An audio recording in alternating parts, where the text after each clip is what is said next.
की पार्टी को मना कौन कर रहा था? कोई मना तो भाजपा की तरफ से, एनडीए गठबंधन की तरफ से कोई मना तो करने गया नहीं। उनको लड़ा कि वो भी शौक पूरा कर लेना चाहिए था, लेकिन अब तो चूक गए। अब अगली बार की तैयारी करें। अगली बार, हाँ ये बात तो सही है कि अब की चूक गए, अगली बार की तैयारी करना चाहिए। अजय राय भी इसी तरह के बयान दिए हैं कि अगली बार लड़ेंगी प्रियंका गांधी यहाँ से चुनाव। उनका क्या होगा? उनका क्या होगा? तेरा क्या होगा? खलिया। एक सवाल ये था कि दो जगहों पर उपचुनाव जो है वो आ रहे हैं। अब कई जगहों पर अखिलेश यादव ने भी इस्तीफा दे दिया, लालजी वर्मा ने भी इस्तीफा दे दिया, अवधेश प्रसाद ने भी इस्तीफा दे दिया, भाजपा के कई विधायक इस्तीफा देंगे जो सांसद बने हैं, एमएलसी इस्तीफा देंगे। तो ये उपचुनाव को लेकर क्या आप लोगों ने तैयारियां शुरू कर दी, क्योंकि अभी जल्द ही अब ये चुनाव होने जा रहे हैं? भैया मैं कटेहरी में 10 तारीख को मीटिंग किया, 11 तारीख को मीटिंग किया, 12 को मीटिंग किया, आज 13 तारीख है। हम अपना काम शुरू कर देते हैं। हमेशा हम चुनाव की तैयारी में रहते हैं, चुनावी मूड में रहते हैं।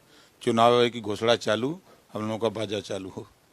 नहीं, ये तो ठीक कह रहे हैं कि चुनाव की घोषणा चालू तो बाजा चालू। आप तो बहुत मेहनत किए, इस चुनाव में भी पूरे प्रदेश में कई जगह पर बड़ी संख्या में राजभर रहा, तो ये चूक फिर कहाँ इस चुनाव में आपको नजर आई? चुनावी गणित में हम लोग कमजोर रहे हैं और समीक्षा हो रही है और उसका जो रिजल्ट आएगा आपको बताया जाएगा। चुनावी गणित, क्या ये माना जाए कि जो ये मुद्दा था संविधान बचाने वाला, दलित वोट बैंक डाइवर्ट हो गया, इस मुद्दे पर ज्यादा ये मान के चला जाए? ऐसा कुछ नहीं है, अभी ऐसी कोई खबर नहीं आई है।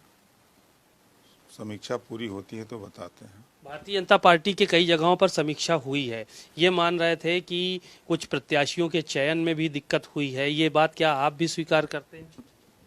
अब वो स्वीकार करते हैं तब उनका विषय है, हमारा विषय तो है नहीं। भारतीय जनता पार्टी के मालिक तो हम है नहीं, हम तो मालिक भारतीय समाज पार्टी के हैं।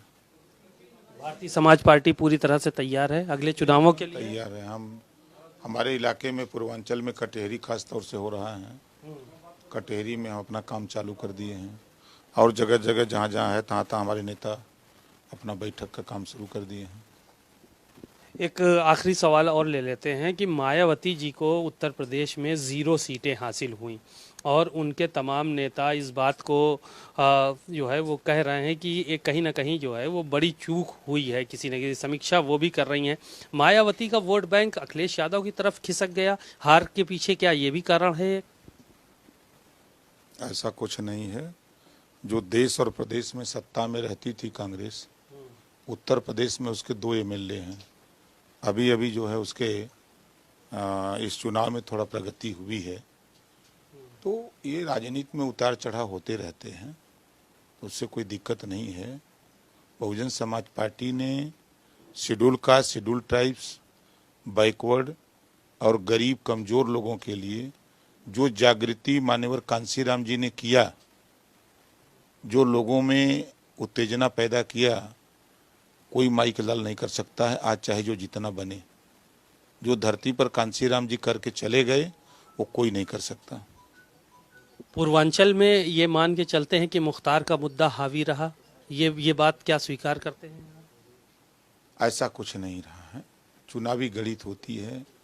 अब जिसकी सेट हो गई वो उसके सारे दाव सही हैं, जो फेल हो गया तो उसके सारे गणित फेल हो जाते हैं, यही है।